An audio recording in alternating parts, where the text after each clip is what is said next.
Le stade de Maïf s'est réveillé autrement ce vendredi 24 juillet 2026.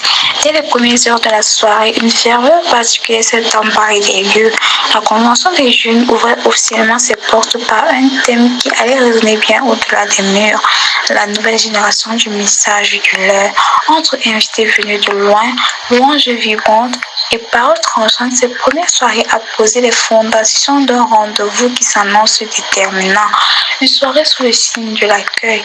Ils sont venus du Cameroun, le pasteur Gautard, le pasteur Roger Abinaba, le pasteur Kémy Félix, le pasteur Abela Frédéric, le pasteur Robert Kanté, le pasteur Barouya Samuel, le pasteur Bélé Jean-Paul, le pasteur Alossa.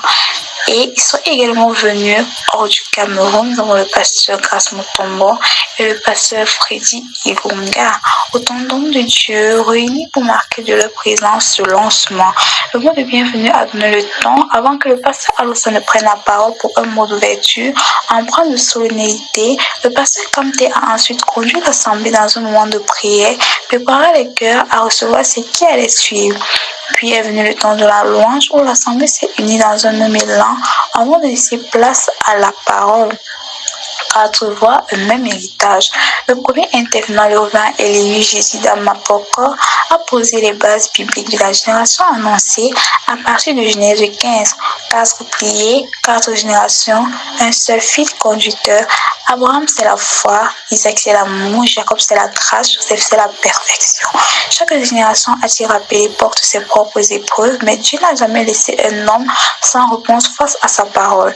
Le message a résonné comme un appel à renouer avec l'esprit des origines et un rappel que la génération actuelle, connectée et pressée, hérite d'un défi à sa mesure. Porter plus loin ce que les pères ont bâti. Le révérend Bolodama a pris le relais avec une parole directe. Vivre l'évangile compte plus que le prêcher. Honorer Dieu, c'est honorer les anciens. Honorer ses pères, c'est se donner les moyens de traverser le temps sans se perdre. Il a mis en garde contre la précipitation et la légèreté dans la vie d'église, rappelant que le but n'est pas de remplir les lieux, mais de prêcher la vérité dans la fidélité, à l'image de Joseph, fidèle à Dieu jusque dans la terre étrangère de l'Égypte.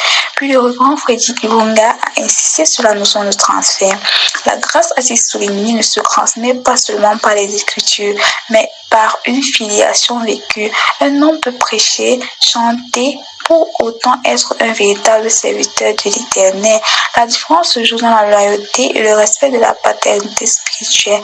Pas de Saint-Esprit sans le respect de la paternité. A-t-il martelé avant d'appeler chacun à rester vigilant face aux ajouts, aux dérivés qui s'écartent du message reçu. Enfin, le pasteur Bélé a clôturé les enseignements de la soirée sur un mot fort. Bilan de héritage tiré de Josué 1, verset 8 et d'Ecclésiaste 4, verset 4.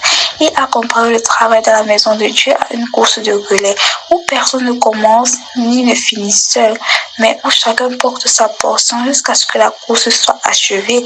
Il a rappelé que Dieu a établi son quartier général en Afrique, appelant la nouvelle génération à porter le même message que celui des patriarches, sans jamais régner ses racines. Prenez le livre de Moïse et non sa manière de faire, a-t-il exhorté avant de mettre en garde contre le lynchage du corps de Christ et les conflits de leadership, appelé à cultiver l'amour fraternel autant que l'amour divin. Après 4 messages d'une densité rare, la soirée s'est refermée sur une note de grâce. Un acapella entonné par le pasteur Grace Mutombo, venu de la République démocratique du Congo, a enveloppé l'assemblée d'un silence habité, en point final, tout en sobriété pour une soirée qui, elle, avait tout donné. Ainsi s'est ouverte la Convention des jeunes 2026 sur un appel à la perfection, à la manière de Joseph, un rappel de l'héritage des pères et une invitation à ne jamais rompre le fil qui relie chaque génération à celle qui la précède.